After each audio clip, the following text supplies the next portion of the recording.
welcome everybody to this very special end of 2020 wrap-up of Real Time. My name is Ryan, with me as always is Robbie. Robbie, how are you doing? Good. I'm very hot. It's extremely hot in around Auckland and at the moment, yeah. New Zealand, I think, mostly, and it's in summer.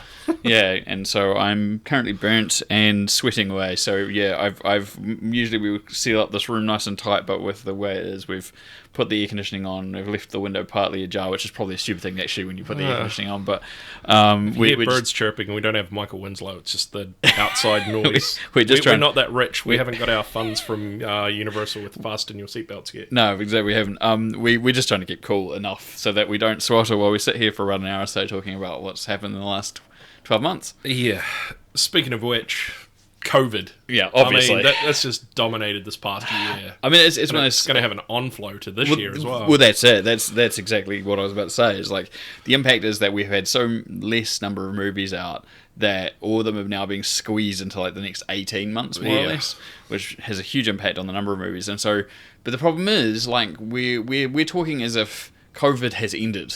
Almost when we say this, right? But it hasn't. It's we're looking at cases in the UK and the US. Technically has for us, like, we've got more freedoms than other countries, but it's still going on. But the countries where the majority of this marketplace for movies is going to be. So we're talking like, remember when we were sitting here in, I don't know, early March, and they're talking about, we've postponed Fast and Furious for a year, and then Bond got pushed back to October, and now it's been pushed back to April. It's like is April even a realistic target? Probably not at this stage. And as much as we kind of had this big thing about the HBO thing last time, maybe it's looking smarter and smarter to kind of have some sort of release strategy, even if it's not the same as the HBO one where you put it out on HBO and the cinemas at the same time. But similar to Wonder Woman. Yeah, but you cut that window down a lot. I think you're going to have to. I think it's getting to that point where...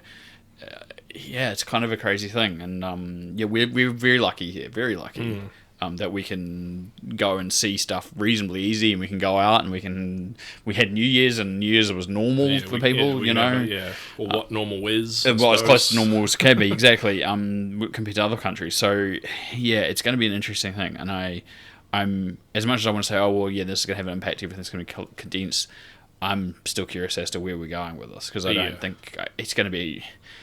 If you look at other pandemics of a similar style, I guess if you look at like Spanish flu and all that sort of stuff, you're talking 2-3 years really for the whole run of the majority of it. So we may not be seeing normality for another year or two in the cinema realm anyway. Yeah, and not to go on too much about this, but I mean, with the different sort of strains that are coming out now as well, that could elongate the process as well, and push movies back from this next 18 months to the next 24 months. Exactly, and who knows what we're going to see. So we could be sitting in here in 3 or 4 months' time talking again, and we'll be like, the such and such movies pushed back, what a surprise, here we 18 months later, and we still haven't seen Bond, and we still haven't seen Black Widow, and we still haven't seen this and that and the other, so, we'll see what happens. But. Yeah, I mean, I think Doc Brown said it best at the end of Back to the Future 3, your future isn't written, it's whatever you make it, so make it a good one.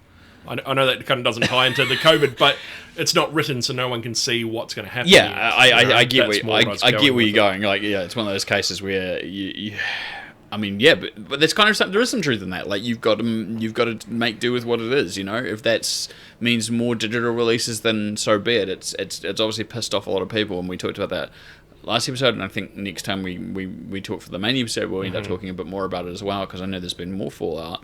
But it's just one of those things where it's pretty crazy that we as I said, we're still treating it as if these movies are going to come out this year, but who knows. I mean, that's the thing, like, we talked about it a few episodes ago, is the Universal thing, which was like that they were looking at shortened release windows. I think they weren't even looking at that because of COVID. That was months ago, when they were just looking at the way they were releasing cinema, movies to the cinemas. And how many they had themselves to release. Yeah, exactly. And then obviously with the Warner Brothers HBO thing, like, it's interesting. Like, also we talked about which we will talk about in the next episode, the Disney investors thing. There's a lot of that platform sharing where they're looking at the future of Disney Plus as much as they are looking for their cinema releases, which shows you as much as well. I think Disney's doing it in a way that's more of a diverse, like they're looking at a diverse spread. They're going like, the stuff's for Disney Plus, the stuff's for cinemas. We're not doing really so much both. The stuff that's set in cinemas will come to Disney Plus eventually, but we're not planning it like it's going to be day and date or anything. And the ones that they have kind of shifted, I think, have done out of lack of choice, like Onward and Mulan and Soul.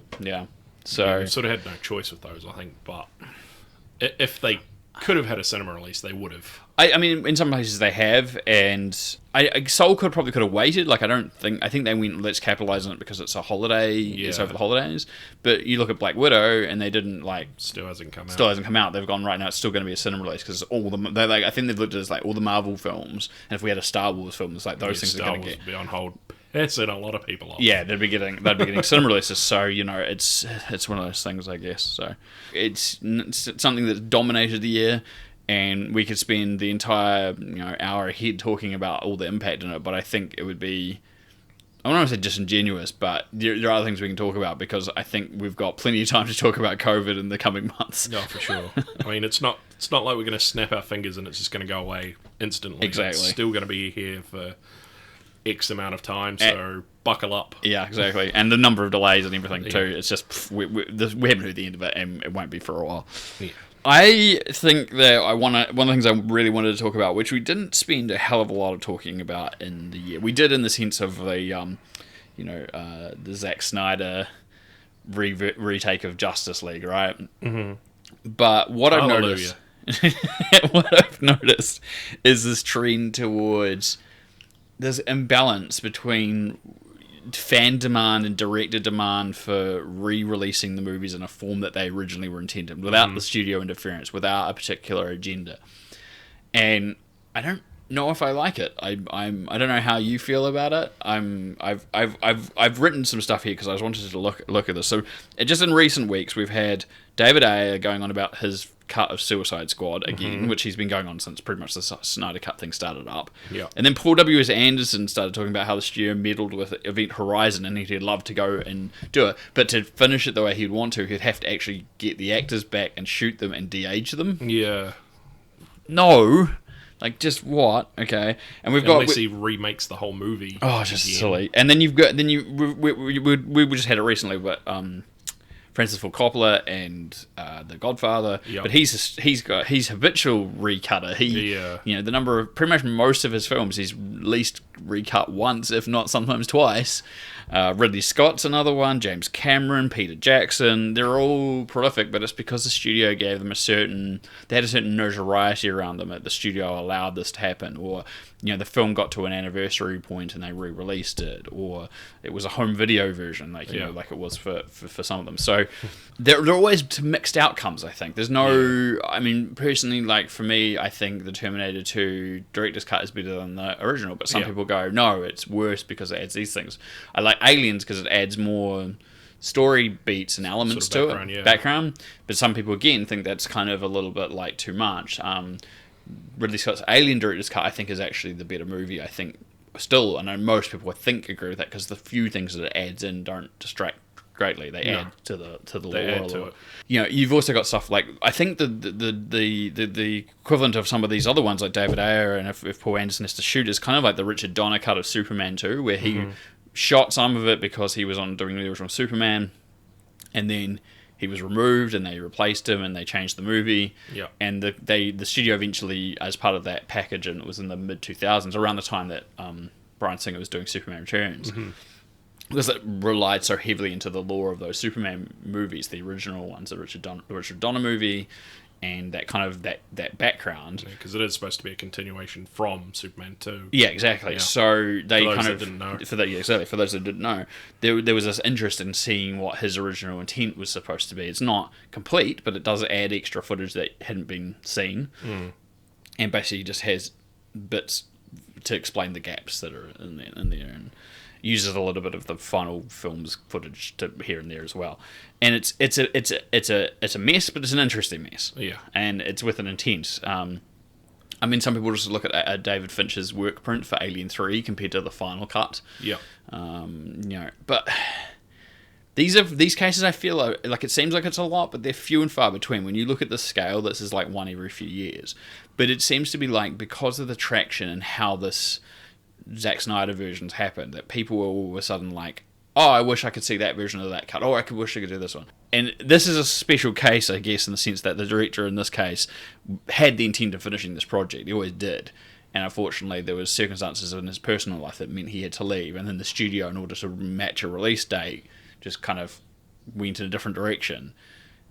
But they kind of forgot that there was a whole point of this direction, which is why he did Batman, and why he did Man of Steel, why he'd done all these movies beforehand, was because they were wanting to drive these films in a certain direction. And the filmmakers he was working with, like, who were doing the other side stories, all had that same goal. They were doing the Marvel thing, these are all interconnected. And as soon as they did Joss Whedon's version, it kind of, the wheels fell off. And now we've got Wonder Woman and Aquaman kind of almost independent. There's a Flash movie coming, which is still going to have Ben Affleck's... Their own sort of universe, but they're still tied in somehow. Yeah, the Flash movie with Ben Affleck's Batman, because I've convinced him to come back somehow. But there's going to be Michael Keaton's Batman in there too, and from what I heard, because of the stuff with Cyborg and all that stuff with Ray, the character might be written out and all this sort of carry. So it's like, well, then what's the point of this Justice League movie that he's in? And where you wanted to take this, it's kind of like and it's kind of a mess. It's like you're just doing all these people that are supporting this fan campaign, and it's all. What's the point of it? What's the end result? What's the end goal? You just want to see an alternate cut of the movie. You want to see what the original intent is. Well, that's fine, but it's not going to go anywhere now because it's just a mess anyway. Yeah, and I think I'm going to go back to something you touched on before of like directors coming out with like a special edition if there's like an anniversary or something, or a new media. I think one person you've definitely left out here is George Lucas, who's kind of famously or infamously, depending on how you look at it, touched up Star Wars. I intentionally left him out because I think there's a difference here. I think you look at Coppola, you look at Ridley Scott, you look at James Cameron, Peter Jackson, they're all extended versions of the film that was already in. They don't really change the film that existed, they just add to it.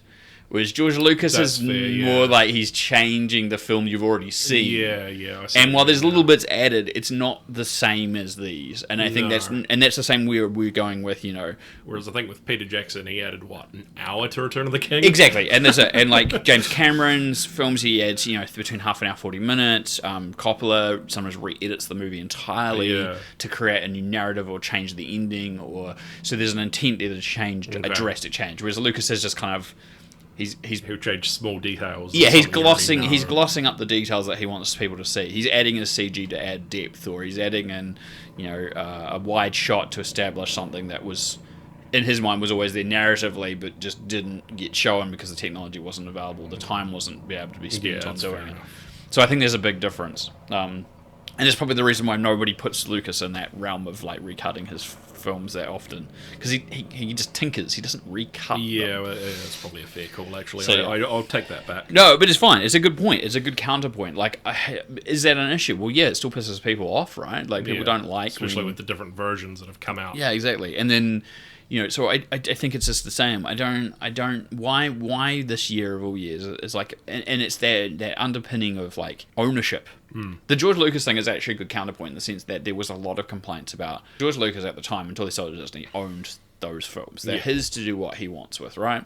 So he can change them or not change them as much as he wants, and yet there's still a level of ownership towards the audience who go, this is the film I grew up with, this is not the film I grew up with. And I guess that's the same with recuts. It's like, and we've talked about this a little bit as well. Like we're talking about The Godfather, for example. If you're watching the first two Godfather films, which version of The Godfather Part 3 do you now watch? Do you watch the original cut or do you watch this new Coda cut? Because in theory, I guess they're the same movie, like they're supposed to be. But are you now supposed to watch both of them and just, as I said to you last time, determine which one is better? Should you just skip one of them and watch only one of them? Then which one should it be?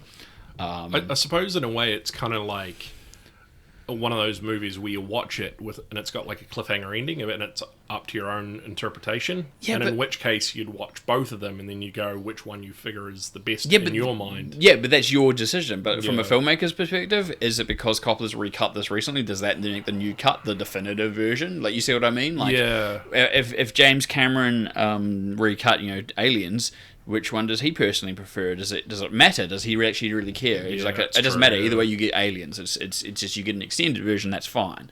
It's different. I think that's hard, and that ownership level is really the bit that gets messy. And it's just to see so people putting their actual money into this, like they actually have, and there's no slight against that. Hiring it feels like planes and billboards and stuff to get the Snyder cut done, and it's just like, but it opens a can of worms to me. When does this end? Will we see more demands for old film recuts, especially in an era where we're not getting a lot of new films out in cinemas? So people will have more time to revisit old ones or want to see versions of an old movie.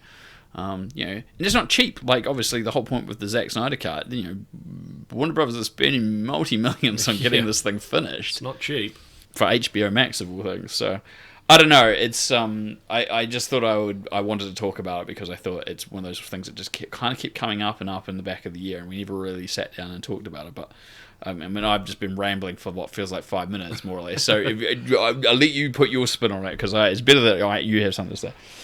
I think it comes down to, like, depending on whether you do want to go see it or not. I mean, directors will probably always come out and say, yeah, this is a good movie, but I want to recut it to what the overall vision was without studio interference or time or something. Yeah. But it's kind of up to you whether how big of a fan and how invested in it you are, whether you want to see it or not. And if there's like leaks about what changes are potentially going to be made, you go, ooh, I might want to go see that now because they've added such and such character or such and such event, Is that going to change your mind to go and see it? It's kind of a catch-22, I feel. It's funny because I'm thinking about this in this context. I'm not that invested in the Zack Snyder cut of Justice League. But to be quite honest, if I thought about the version of Suicide Squad that David Ayer keeps talking about, I think it sounds more interesting than the version that got released. Yeah. And my issue with that is that the framing and narrative of that movie was very clunky. So I'd be kind of curious. I don't know if I'd want to see it, but I'd be curious enough in that sense. So I don't know. It's a weird one to think about it in those terms. But at the end of the day, it's just like, I accept also that the cuts that exist are the cuts that exist, It's not my place to tell the filmmaker, I really want that other version. Yeah. And it's like I said, like, it's your own personal preference. If you want to see both or multiple versions of the same movie, that's your time.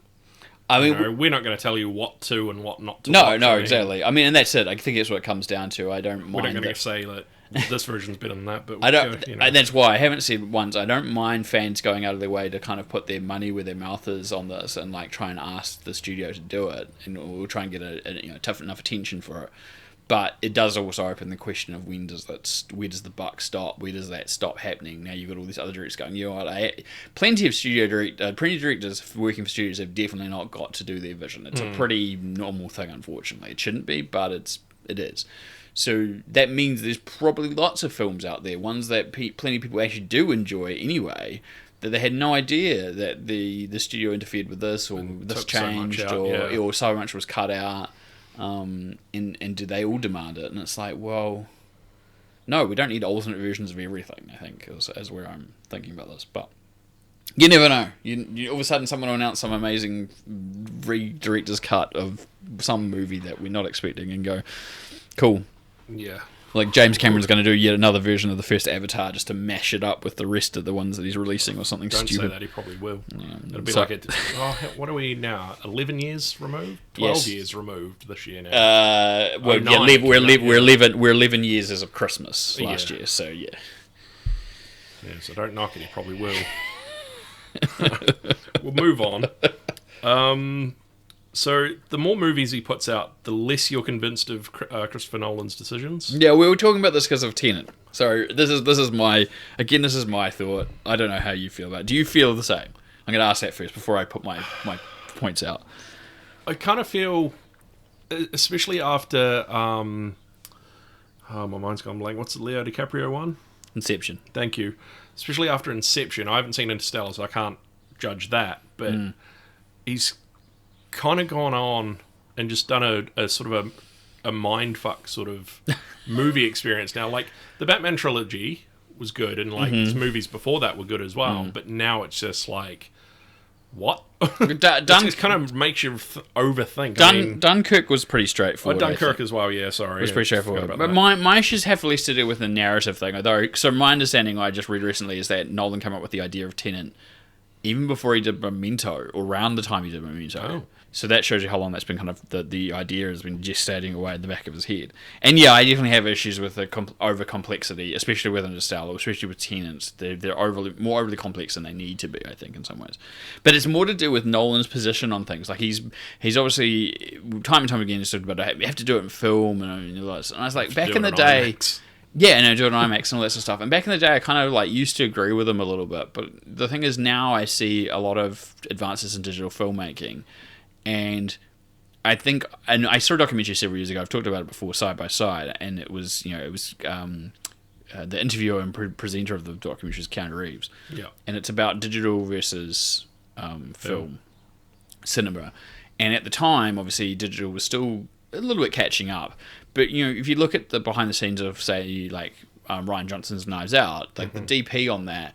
Shot digitally, but he made it look like film. He's worked out algorithms and stuff to kind of create the visual draw of a film. And there's a whole thing he's done online. It's equivalent of like a TED talk and explains exactly what he was looking at, the sort of things he's detailing. He doesn't say exactly what he programmed to do it until he's actually programmed this.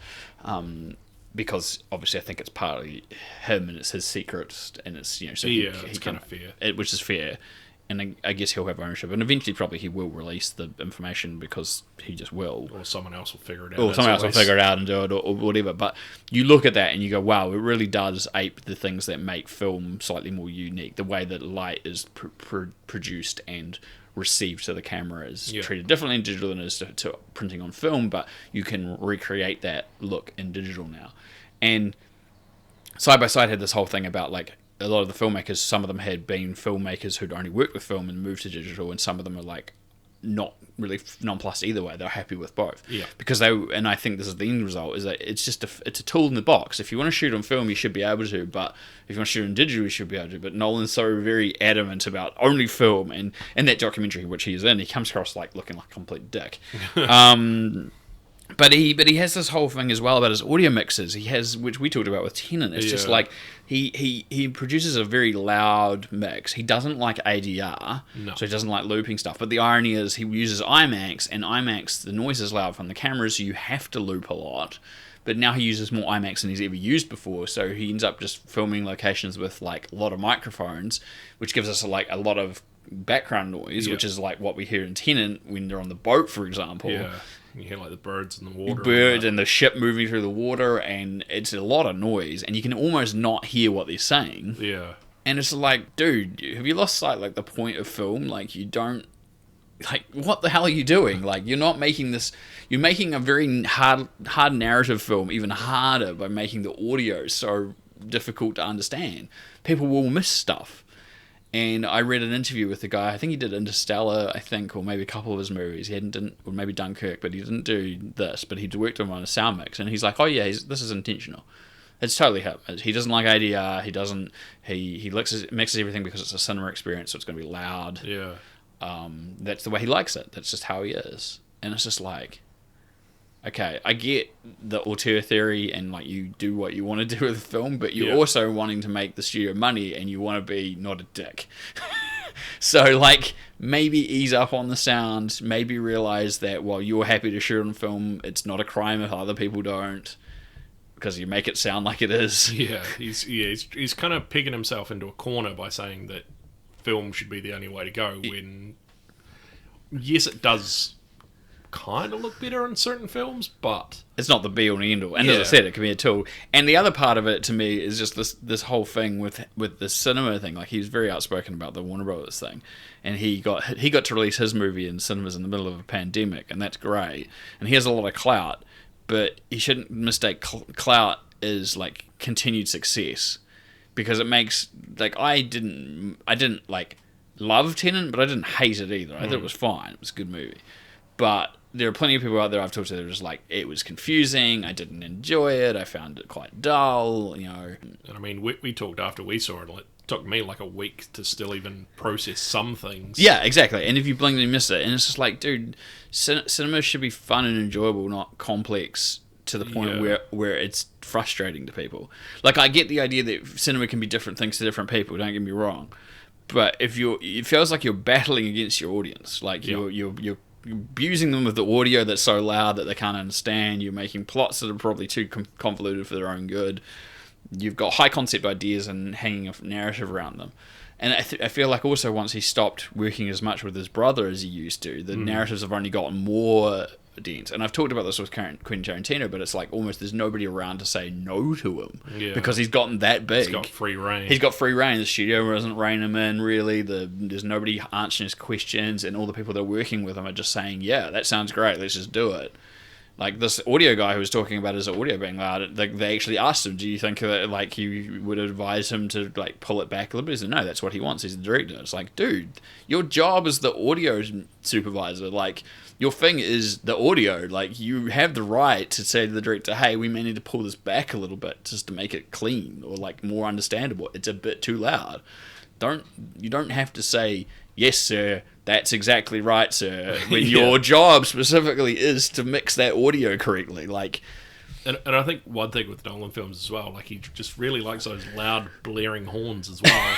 not just like, you know, having to have like, you know, excess noise like exterior noise that's louder than the dialogue, but just having blaring horns for like ridiculous action scenes or like a random sort of plot point. Like, it's just there, and it's just like, why? And then again, it comes down to making the dialogue harder. There's dialogue in the scene, you're making it harder to hear. You're making it more distracting when you're trying to pay attention to what's going on. He has some very weird things. You might as well be paying someone to come into the cinema and just blast an air horn in your ear.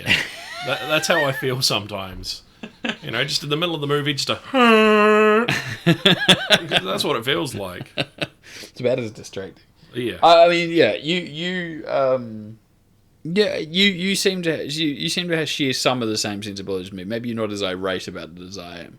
But I just walked out of Tenet, and aside from us having to spend, you spent a week afterwards. I think we spent an hour, half an hour, something like that, 45 minutes talking afterwards, and then still days later you're still going, I can't even. I'm like, I'm just trying to put everything together. But I'm like, half of that is because it's a convoluted plot and it's really hard to piece together, and some of that's intentional and some of it's probably unintentional. But definitely things that are technical with it make it worse than it should be for that. Like it's like, oh, I missed that bit of dialogue. Oh, it's because I couldn't hear it over the sound of the frickin' seagulls. And the air horns, and the ship's horn, and the I don't know. Anyway, I'm rambling again. Let's move on. Yeah, we'll move on. Award shows. Are they overrated? Are they still needed? Are they relevant? The Oscars, the Emmys, do we still need them? What do you think? Because we talked about this earlier in the year when we had them, and especially this year now being with COVID. Yeah, I think this year's probably.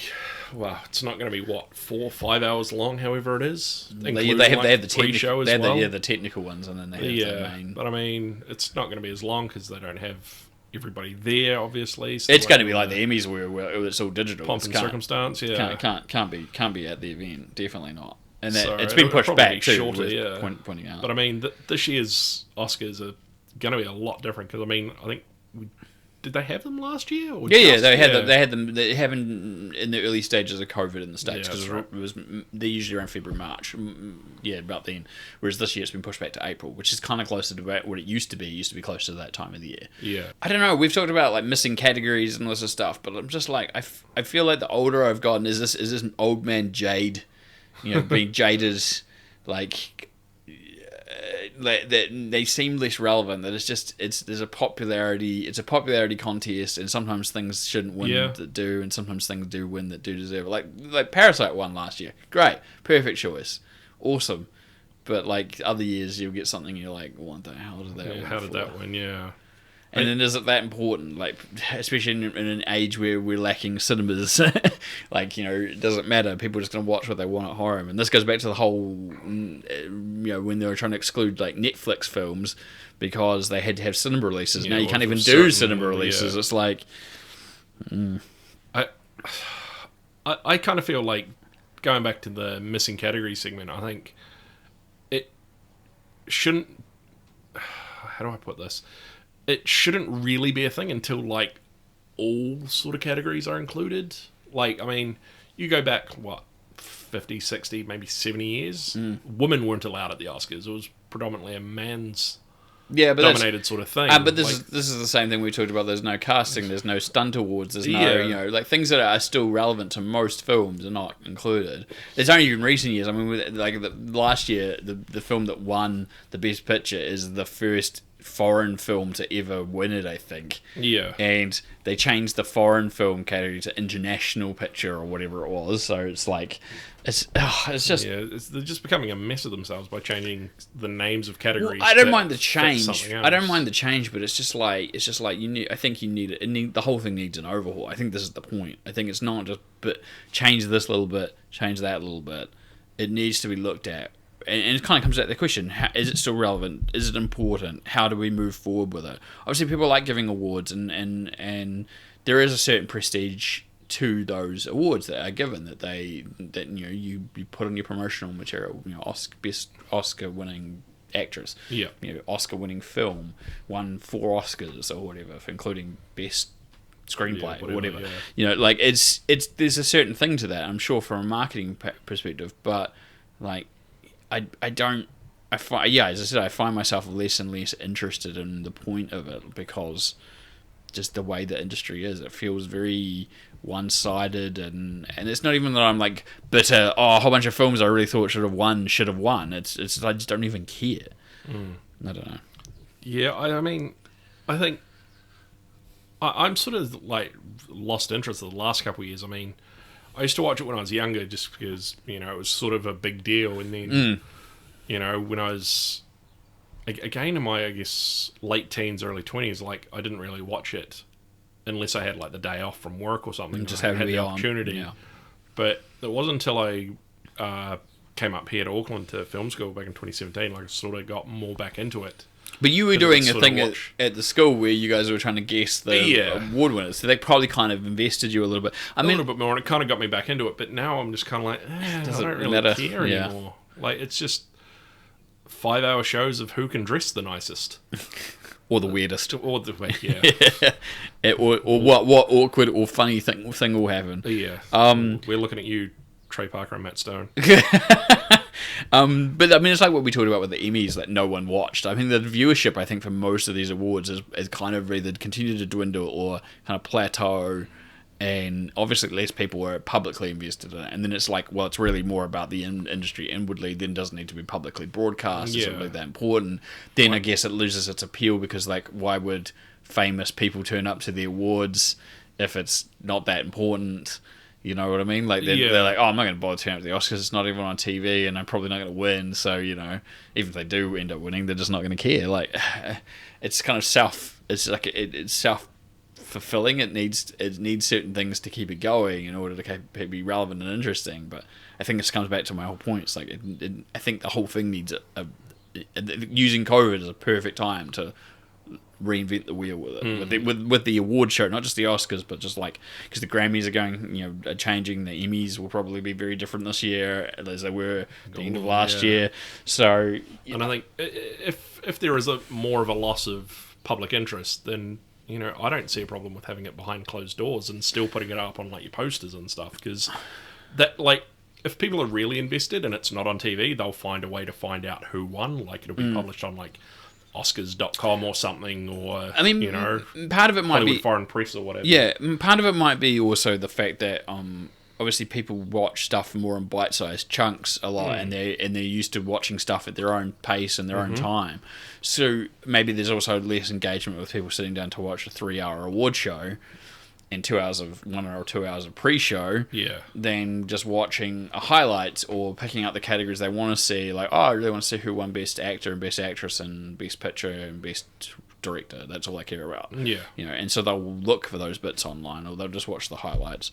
So maybe there is part of that too. Yeah, and as you said, like, those are like the main events. Effectively, they're always like the last 3 or so categories anyway. So, and that's really what most people care about. I think that's why they leave them to being the last categories, because they're the biggest ones. They wait the whole freaking night for the big ones. Yeah. So I think if they do it behind closed doors, oh well. I'm not going to be too fussed. I mean, sure, good for them. At least somebody still gets a kick out of it, I suppose. You and I have spent... We're going to change subjects. Yep. You and I have spent a large amount of time talking about remakes, especially in the age of Disney making these live action things. And I think we cannot mince words about how much we both are not fans of pointless live action remakes, especially of animated films, but in general, just like unoriginal ideas. Now, last episode, I think it was, I went on a bit of a ramble about Short Circuit being remade, and then about halfway through my ramble, I was kind of like, I don't know if I've got the point here anymore, because maybe, because if I complain that it's not an original idea, then people go, of course not, and you should be making a new original idea, but then people will go, if it's too close to the original, then people will complain, oh, it's much like that movie, why didn't they just remake it? Yeah. Funny enough, just after we had this conversation, I saw the interview that you had brought up, funnily enough, which was with Insider Online, regarding Trump's Home Alone 2 cameo with Christopher Columbus. And it was actually an article with Christopher Columbus about the legacy of Home Alone and his directing and his history, but especially about there was the anniversary for Home Alone. Yeah.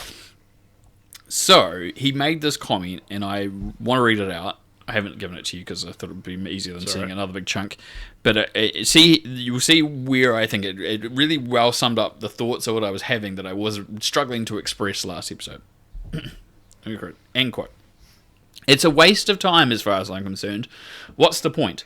I'm a firm believer that you don't remake films that have had the longevity of Home Alone. You're not going to create lightning in a bottle again. It's just not going to happen. So why do it? It's like doing a paint-by-numbers version of a Disney animated film, a live-action version of that. What's the point? It's been done. Do your own thing. Even if you fail miserably, at least you've come up with something. There's going to be a Stoned Alone with Ryan Reynolds. God only knows what that'll be. A stoner version of Home Alone. Listen, have fun. I just feel do something new. Life is short. End quote.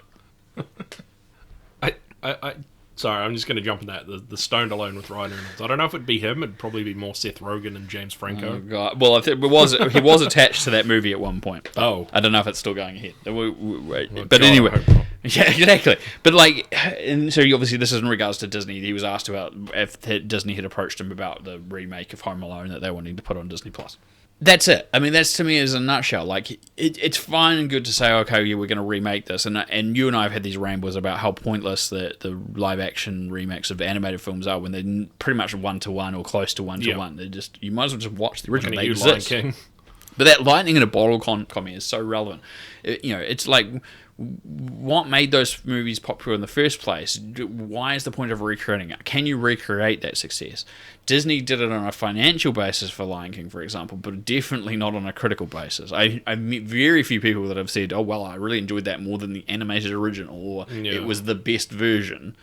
Most people have said, oh, it was terrible compared to the original. It was, or they're like, it's okay, but I'd rather watch the original, I guess. Yeah. And that's not even coming from a background of nostalgia. It's just success. It's that lightning and bottle comment he made. It's like you create something. So, yeah, there's a chance you create something new, and that becomes successful, rather than just redoing something else.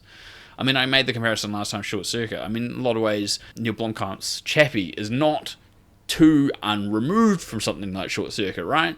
But nobody turned around and went, that's exactly like Short Circuit. Yeah. There's some connective tissue and idea there. There's a robot and becomes self-aware through an incident and all that sort of stuff. But the films themselves are wildly different. Very, very different. So, you can definitely take basic versions of an idea and create an entire new thing. I mean, people, not just that, but people do that all the time with other things in TV and in music and all that sort of stuff. There's no risk in saying you can do another story where a kid maybe gets separated from his parents. It may not happen like Home Alone does, but you can do something different in a different circumstances, under a different situation, but make it its own real thing. That's fine. Or you can make something completely different, but remaking the same thing with that title and trying to hope that it'll be as successful as the original, if not more successful. It's pretty rare for that sort of thing to happen, I think. Yeah, and I think for me, like, another similarity would be The Force Awakens. Like, that's almost a carbon copy of A New Hope. I remember heaps of people walking out of that movie. It's like, fuck, why did I just see A New Hope? Yeah. It's like, this is Star Wars. It's definitely Star Wars. It feels awfully familiar. But then the problem is the opposite is true, because there's that it had the Star Wars label on it, right? People were comfortable with it. They were okay with it. Like, that was alright. It felt a little bit too close to that, but it was okay. And then when the next one came out and it was so wildly not what people were expecting on the majority, some people enjoyed it, but some people hated it.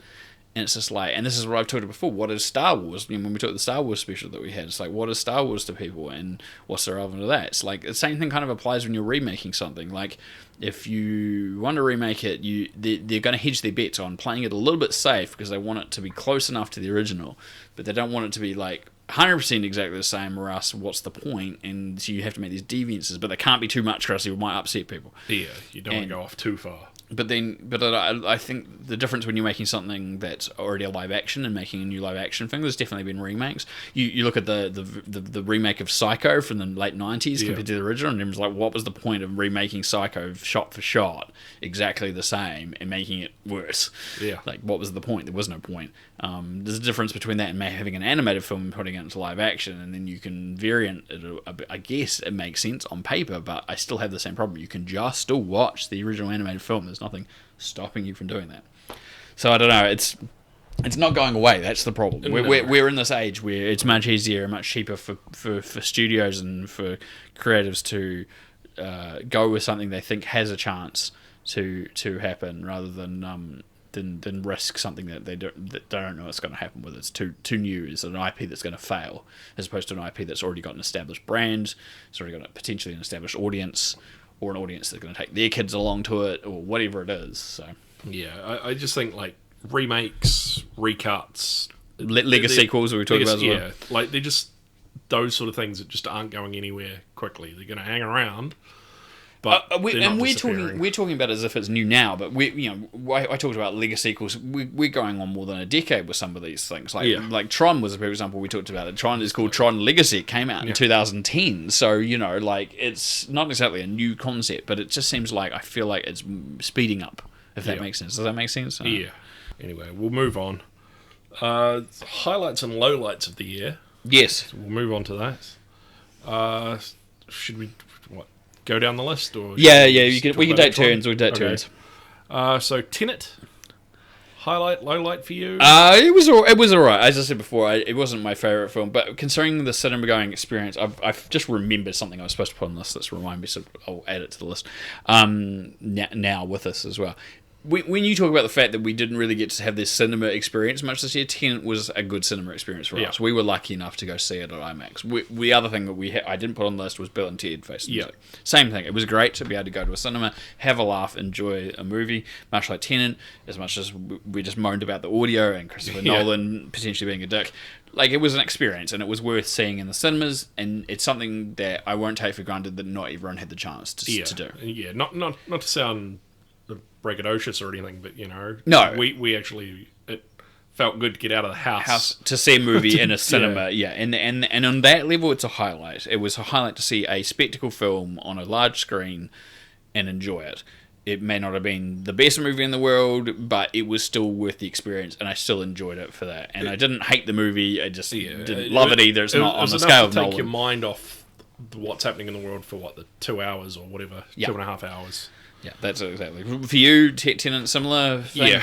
Yeah, very similar. I mean, I think, like we touched on before, the week long afterwards, trying to piece things together, I don't need that again. Until we watch it on Blu-ray, but but at least with Blu-ray we can rewind, pause. That's true. We can control the time. Yeah. To actually look at it if you wanted to rewatch it. So we can invert it ourselves. We can invert the film. The big thing for a lot of people this year was there was a lack of superhero films, and there was no Marvel films whatsoever for the first time since 2009. I think it's what I remember. I think that was the last time there was no. And sooner, wouldn't it? Because Iron Man was 2008, wasn't it? And then there was Marvel films every year after, so it would have been at least 2007, I would have thought. No, there was a year where they what? Now I need to go look this up. Okay, sorry. You're making me question this. I'm pretty sure it was 2009. Let me just look. Stick with me. But you ramble on about no Marvel films while I look this up. Okay. So, in my opinion, I think it was kind of good that there was no Marvel films as such, because the past couple of years they've done 3 a year, so it's probably a bit over sort of saturated, and we kind of needed that break, I guess. I was correct. With the exception of 2009, Marvel successfully premiered a movie every year since 2008. So since from 2010 to 2019 there was at least one Marvel film every year. Alright, I take back what I said. Right. I did not know that. I was pretty sure it was 2009. Sorry. Continue. Sorry. So I definitely think that I don't know if it's a good thing that COVID happened and it delayed Black Widow, but seeing as it was the only Marvel film to come out last year, was it? There was no Marvel films last year. No, I know, but if it was to still go ahead... If the year had gone ahead, no, there was supposed to be 2. Because the original plan was to have that, and I think the Eternals was due out in November. That's right, it was 2. So there was supposed to be 2 last year. And I think also the Disney Plus series that are coming out, like WandaVision, were originally supposed to be earlier. Start last year as well. So they would have had that as well on top of it. But so that's why it's ended up being January for that. I think now with WandaVision coming out, a few days after we record this episode, it's... now's sort of the right time to get these sort of movies back in to like everybody's world because people are at home, they need stuff to stream. I think what's interesting is I want to know what the plan was and how it's had to be rebalanced, because obviously the idea was to have Black Widow out a year ago almost. It was like April, May of last year, I think. And WandaVision was supposed to come out later, and maybe if they've had to rejig or change things, some post credits, what's going on, because I know they've jumbled up some of the screening dates. So yeah, I mean, there was no superhero films in cinemas of like Marvel DC other than Wonder Woman for the entire year, which was Boxing Day here. In some places obviously just HBO Max. So it wasn't even in cinemas if you didn't go to the cinemas to see it. There were some superhero adjacent films, but a lot of them were streaming. The only other one I can think of is Bloodshot, which is based on a graphic novel with Vin Diesel. One, yeah. So there's very few. And it was funny because we were coming into halfway through last year, and we were talking about like peak superhero. Yeah. And within 12 months, we'd gone completely opposite way. There was none. But we've still got the issue that, like we talked about earlier, cinema releases or not, there is going to be a squash somewhere. There's going to be a whole bunch that have all been shot or planned or scheduled or whatever, all coming out in a small amount of time. Yeah. So we'll end up seeing what happens, that's for sure. You'll probably go into the cinema, going to go watch one, and then you'll come out, go into another cinema and watch the next one, because that's how close they'll be. Like, you'll literally have, like, 2 tickets to 2 movies, like, one starting, like, minutes apart. I've got that picture of the Simpsons of Bart walking into the is it the tattoo place or the jewellery place? And there's like, better hurry up, this place will be a Starbucks in 5 minutes. And he walks up with a coffee, and it's a Starbucks, and every other shop is a Starbucks. Yeah. It's like that. It's like, we walk down the cinema. Oh, wait, another movie's come out. I better go get a ticket for it. I mean, it's just released at 2 o'clock this afternoon. It was ridiculous. I mean, it just wouldn't surprise me. I mean, the rate it's gone. I mean, we'll talk about WandaVision, and we'll talk about whatever other Marvel stuff come out, because we're both still keen on the movies and what happens, but it's going to be an interesting, cramming all of these things in, I think. Yeah. Mulan. What a disappointment, huh? Well, I still haven't seen all of it, so from what I can tell, exactly. I've been told, it's not that great. You didn't see it, especially the second half. People who have listened to this would have heard me say, I still don't think it's great doing these. We've talked about it even in this episode, live action versions. But I thought, looking at the trailers from London, I was like, at least it looks like they're doing enough different. And they did, and that wasn't really the problem with it. It's just the movie was it was just there. The cast were fine. The cinematography was great, but ruined by terrible editing. The story was fine, but it wasn't as enjoyable as the original, even though it's kind of telling the same story. Interestingly, the lack of losing the musical elements kind of does take away from the movie somehow. Yeah, it's just there. Yeah, it's there. From what I've seen, I think this will probably sum it up. I think because they changed the villains in this movie to I can't remember who, but in the original animated one, it's the Mongolians. There still is kind of. Because there's still the horde of men, but there's a witch. The witch is actually quite good. I actually like the witch. But it's everywhere you, and this sounds really like a negative because that's not what I expect, but it's like when a story would normally zig, it zags, and where it would zag, it zigs. It goes in these weird directions where it really shouldn't have, or like it commits to an idea and then doesn't really follow through on it. And it's a very messy movie, and it feels like, I can't tell if it's a director's thing, if Nicky Caro really struggled with the scope of it, or if it's a studio mandated thing and they wanted certain things they needed to tick boxes for. I can guarantee you, had it had a proper cinema release, it would have really bombed. I think the reviews would have been so harsh that people probably wouldn't have gone and seen it, and it wouldn't have made the least of any of these live action movies probably, which is unfortunately not fair given the context of it, because people are going to turn around and go, oh, well, it's because it's a this is ethnic movie or something, with in quotes here. Yeah. They'll blame the race card for it, I think, which is not fair at all. The cast is great. The cast's solid. It's the film itself that fails. I kind of feel from what I did see of it, maybe like not necessarily keeping certain musical elements to it, maybe just having sort of little sort of musical interludes in there to give you sort of a hint of. Well, they do. There's bits in them. There is bits in the music where they allude to the tracks from the original. There's bits of them mixed into the tracks, but there's no real elements to them. They're just there. There's some good moments in it too that I really enjoyed, but it's just like it was such a. By the end of it, it was just a struggle to get through, and I'm just like, every time something happens, I'm just like, oh god, not this, really. And then the editor would make a weird cut, and you'd be like, what were you thinking? Like, oh, here's this lovely push-in shot with nice framing. The cinematography is fucking amazing. Whoever did the cinematography, like, set this up perfectly. Pushing in slowly. There's elements of stuff that's going on, and you're supposed to be soaking in. Cut. Yeah. Straight to the next shot. Cut. Straight to the next. What are you doing? Did Disney say, we need to make sure that this movie is, like, 95 minutes, and so you've cut all these sweeping long shots. You're trying to make like an epic here. That's the point. You've got this amazing scenery and these big wide scope shots with hundreds of extras, and you're cutting like it's an action piece like every 3 seconds. It's like, what are you doing? Who? And it ruined the movie even more than potentially already had. Had it been left to breathe, it may have actually been a slightly better movie in my eyes, but it's like half the problem was it was just like constantly cutting when it shouldn't be cutting, and shots that were not proper fully realised shots or halfway through a movement or something, and it's like it just needs to be slapped around the head. So, I don't know. Okay. I'm going to jump over the next couple here because we'll stick with movies and we'll keep streaming and all that together. Yeah, okay. So Wonder Woman? No, I wanted you to talk about Wonder Woman first. There's a reason for this. We haven't talked about this in the episode, and we still will probably in the next episode actually talk more in the review sense. But in a vague term, you added it to the list. So I'm getting you to talk about it and let me hear what you are thinking. I think, being as that it was, well, with the exception of Bloodsport, something else. That's Van Damme. Yeah. Apart from Bloodshot, I think this was probably the only other superhero movie that came out last year. Yeah, which is the only one I saw. Yeah. Well, Wonder Woman I saw. I didn't see Bloodshot. As a follow-up to the original, I really enjoyed it. I think the start of it being more of like focusing on Diana when she was a child, it could have fit more into the original, but it kind of does work in with this. Yeah. Because it sort of shows that how she sort of grew up and she grew up with that, she needs to sort of push herself more to become something else. And, that's pretty much the primary theme of the movie as well.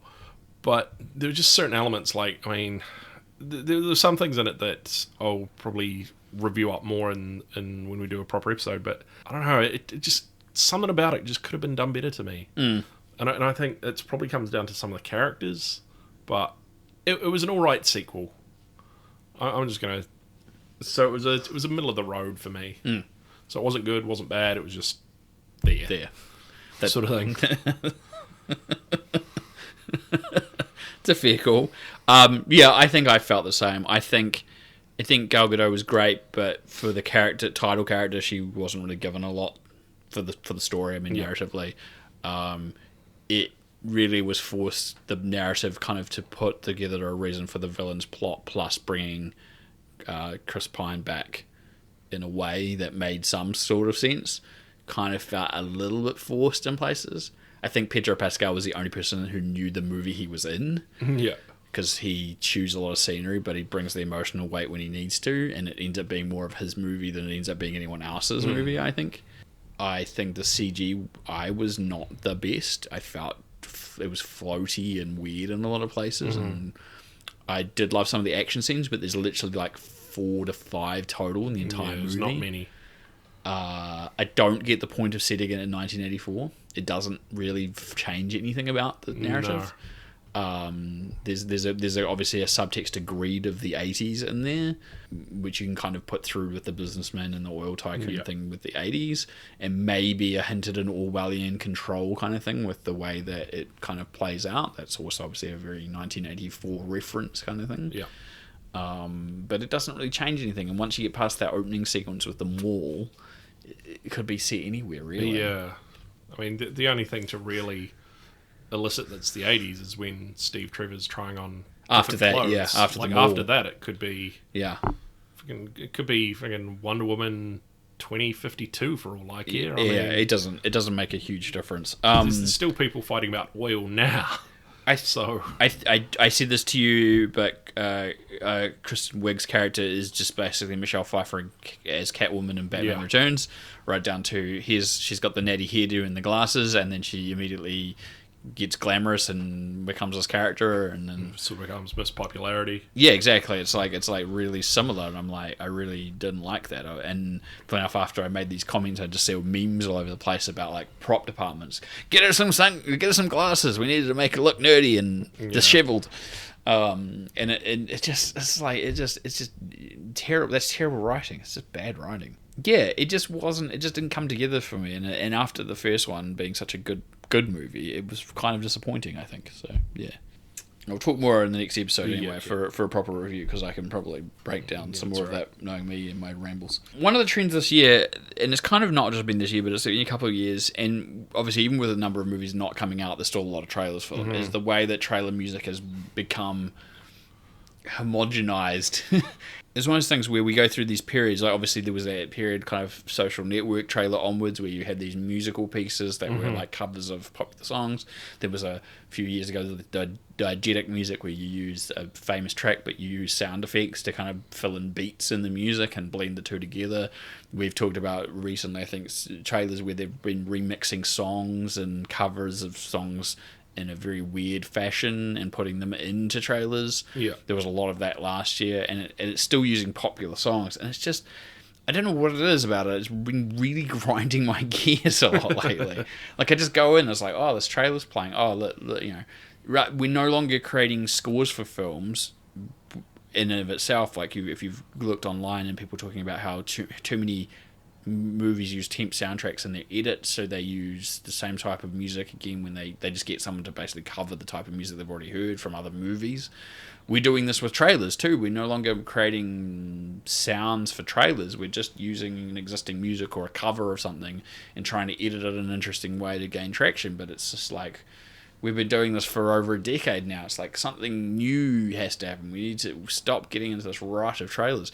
But it's so funny because I go back and look at old trailers from like the 90s, and they're so cheesy. Yeah. But they're good cheese. Like I kind of, at least they're entertaining. They're like, you've got your Don LaFontaine in a world kind of voiceover going on, and it's fine. You kind of miss that from trailers. I kind of do miss that a little bit, but it's not even just that. And again, I hesitate as I'm thinking about this to go, oh, it's an old man yells at cloud. But it's just, there's something, we've gotten to this monotony of the same sort of trailer. You go see an action movie, it always cuts the same way, it looks the same way, it might have different music, but it sounds the same way. It's like what you're talking about with Nolan. You go into a Nolan film, you know you're going to get blasted with some loud sounds.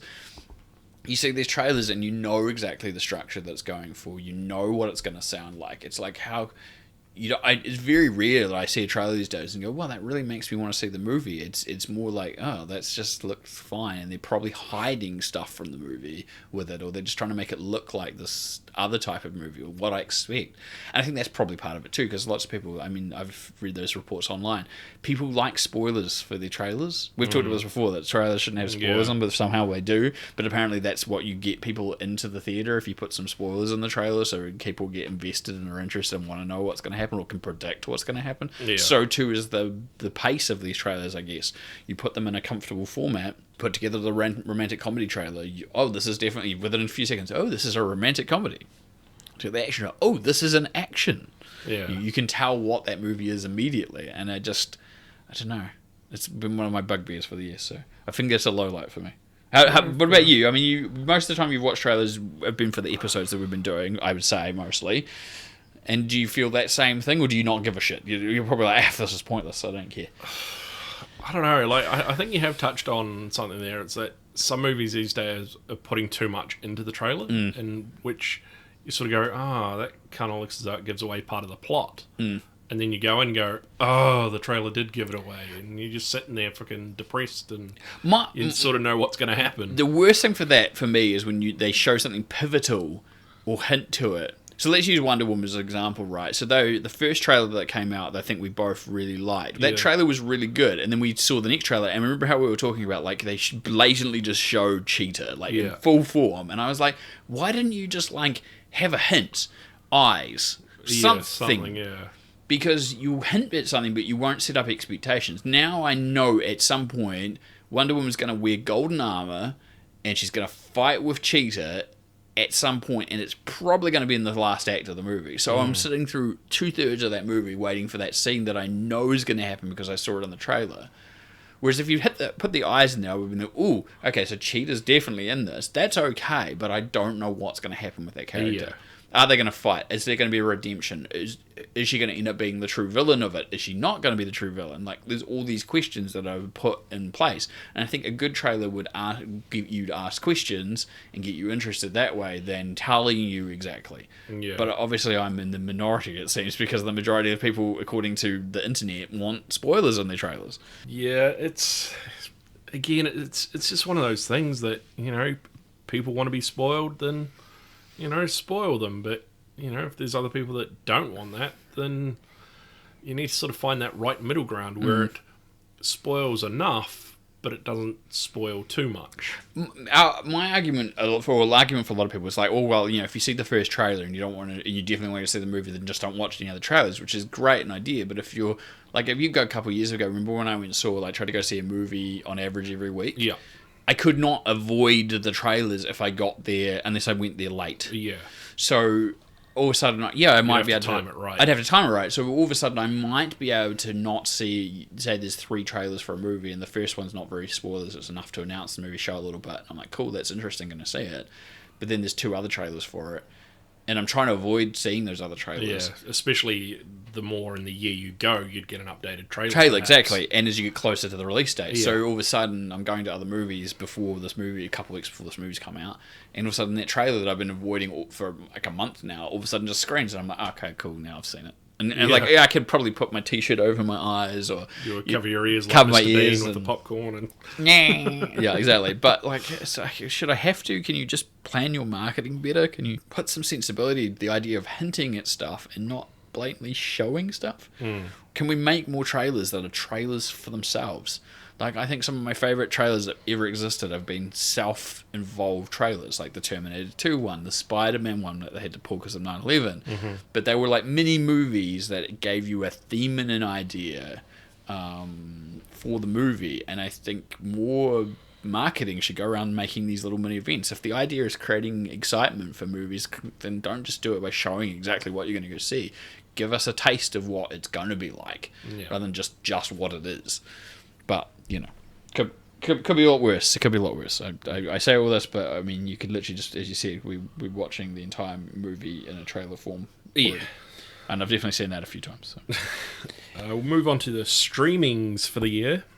We'll start with Disney Plus. Yeah. On the piggyback of the first season of Mandalorian from 2019, there was a big gap in Disney Plus, and everyone's like, well, Mandalorian's been on, what do we watch now? Yeah, what are we subscribing for this year? Yeah, and then... My kids have watched all the Pixar films. Exactly. So, earlier last year, I can't remember what months it was, I should have written this down, but Disney Plus released the 7th and final season of the Clone Wars TV series. I think it was early in the year, if I remember. Yeah, I think about March, April. Yeah, I think it was around the time we went into lockdown. Maybe, yeah. Because I feel like you rewatched all the seasons around there. Yeah, I really did. So I think it was around then. So I nerded out. So the final season, in my opinion, was really good. I mean, it sort of wrapped up what was left several years ago when it got cancelled initially. Do you feel like it could have been longer or more episodes? Do you feel like it was the right amount? Because this is the thing I saw a lot of, and I think even from you, I remember having this conversation with you, that could have had a little bit more to it. I definitely think that they could have been a little bit more, like it could have been a full season. I think it was, 12 seasons, I think? 12 episodes, you mean? Yeah, that's what I meant, sorry. I think it was like 12 episodes, so it's like there was 3 story arcs, each with like 4 episodes. How long were the previous seasons? Longer? They're about 18 to 20 or something? 22 episodes? 22, 24. Full American seasons. Full American season. Yeah. Okay. So, yeah, again, you're looking at a half season base, so 12, 13 episodes is a half season. And I mean, there was a lot of stuff from before it got cancelled. There was a lot of stuff that was left out and still in pre-animation, so like things have slowly come out about certain arcs, but then people are like, it probably wouldn't have tied in all that well, especially with the shorter season. But what they did here, they definitely wrapped it all up. So it was a solid season, and if there'd been more, it would have been great. But the fact that it wasn't more didn't make any impact. It was still a good show for its purpose. Yeah. I mean, I feel as though it did a good job of tying in with the 3 seasons of 3 arcs. Of one of them was set on the Bad Batch, which was a bunch of sort of deformed clones from the cloning process, and it was kind of a backdoor to their own series, which is coming out later this year. Yep. And they also featured the Fall of Mandalore arc, which kind of ties into Mandalorian as well, but kind of not. But it also had a background of Order 66 and what happened with a different side of Revenge of the Sith and sort of what happened there. So I think it was a really good way to wrap up the final season. It's interesting to me, like, obviously continuing the show, essentially, bring it back, but continuing the show, and not having a longer game on it, because clearly they had an idea of where they're taking these live action ones, if they wanted to do other spin-offs. It's kind of a surprise. It's the one thing I think I'm most surprised of all the things that Disney had a chance to. Is like, well, we could have, if they wanted to cash in on it, they could have been like, yeah, we're definitely going to make 2 more seasons of this, But they didn't. They or a full season. Or full season, They restrained themselves and said, what, we can tell this story in 12 episodes or whatever it is. And that's good. That's pretty impressive, I think, for considering the scope and scale of being able to just, like, what they could have made. They could have done a full season in 2 halves, for example, like half of it released early in the year and half near the end of the year, or they could have done a half season. They could have done a half season's worth as a full season, and then done another half season's worth as the next and last season. And again, they didn't choose to do that either, so it's kind of impressive. It's interesting to know if that was partly because they knew with how successful the first season of Mandalorian had been, and they were planning on making a second one, and where the future is.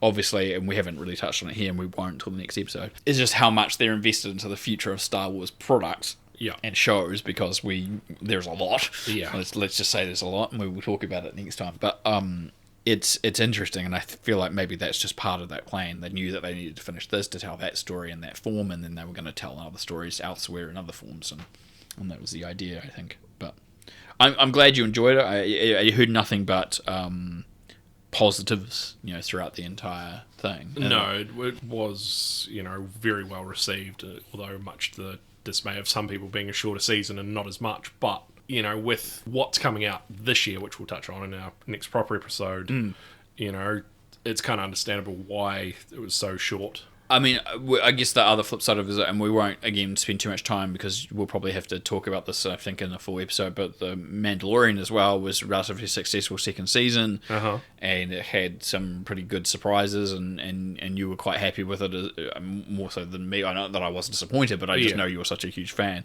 And I mean, it sound like I'm like, it was okay. It was passable. It was passable. Yeah. Well, I mean, like, the technology for this season, I don't know if you've seen the behind the scenes yet, but I mean, the volume that they used in the first season, they like doubled this time around. And part of it, it's like wider, it's taller. Yeah, and they're building more of these things, which is I'm so happy that they're going to build more of these things, which is crazy to me. So yeah, I mean, it's able to add that scope to things, and they still did some actual location shooting, which was kind of cool. The Robert Rodriguez episode. Yeah, it worked. It was impressive, but I think I don't want to talk too much about it because I think we want to talk about the full season. Well, yeah, we want to do a proper season review. Yeah, but I definitely think, as far as, Star Wars movies are finished for now, I think these were adequate fillers and whetting your appetite enough. Are they fillers? Well, not fillers as such, but it's just enough Star Wars to keep you ready for what's coming next. Yeah, but I think this is kind of going back to what I was saying before. Disney's strategy is that it's not all cinema and it's not all TV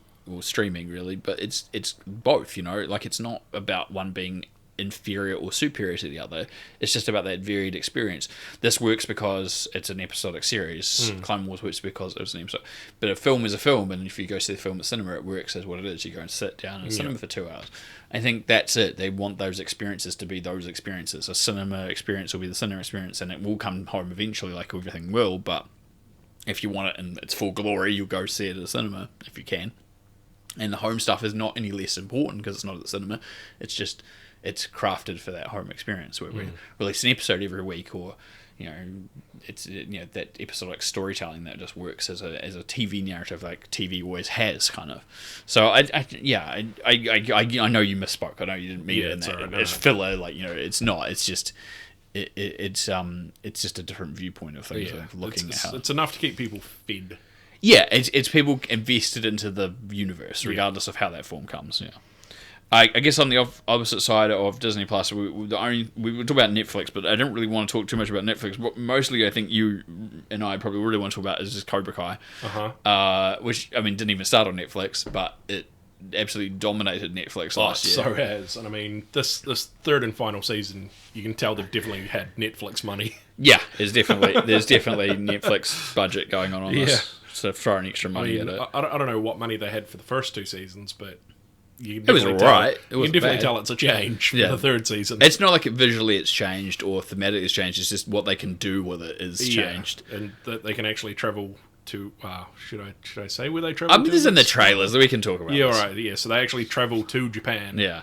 In this one, so it's got a particular thing going on with it for sure, and I don't want to say more about the third season, but I will say we're just talking about that, especially when it comes to even the first 2 seasons just being on there so early. They obviously just dominated when they were put up in August. And, I've told so many people to watch it because I was just like so impressed with it. One of the guys at work goes, "Oh, it looks so cheesy," and I was like, "It's kind of the point, but also not the point. Yeah. It's kind of fun." Like I said, literally watch a couple of episodes and tell me. And I haven't talked to him since, but.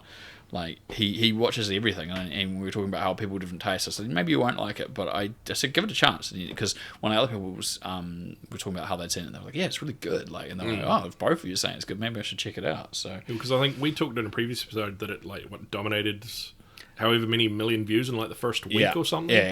Is there anything else you want to say about 2020, the horrible, horrible year that was 2020 for a lot of people? It probably is, but not a lot of it's movie related. It's not a bad thing, I think. No, we won't go into politics or anything. No, we don't do about politics, and we try to avoid that wherever possible. Yeah. Where if it comes movie relevant or film relevant. For example, today Arnold Schwarzenegger posted a 7-minute video. I have seen that doing its rounds. I haven't seen it yet. Yeah, I haven't watched it either, but that's this movie to relevance. I know he compares the invasion of the Congress to a historical event in 1938. So let's, on a political spectrum, calls Trump the worst president. So, there's definitely machinations out there we could connect, but I don't think it's worth it. I think everyone knows COVID's been a horrible year. Yeah. Politics have been a very interesting year. Yeah, it's definitely been a year, but it's been good being able to catch up on average about once a month and talk about all this news and junk and what we've watched or what you haven't watched. Yeah, and if it's bored you this year, we're sorry. There's not much we could have done. I mean, are you blaming the lack of movies as why it's boring? Is that potentially? If it's just us like babbling on about this has been pushed back, this is delayed, and that's bored people. Then that's true. We're sorry. It's the news we've got. That's what we're doing. As I said last episode, I think it's the diatribes down the sides, a little side diversions. We do diverge to weird things that end up with us, or me rambling for 5 minutes over why I don't like something. Especially if we do a record at like 10:30 at night and one of us is like just tired as all both hell, of us. and we just start really bambling on about God knows what, like we are now. Yeah, exactly. Which we should end this. Thank you for joining us for the year-end special of 2020. We will be back very shortly with another episode. What episode are we up to? 20? Yep. 3? 23. I'm going to say 23.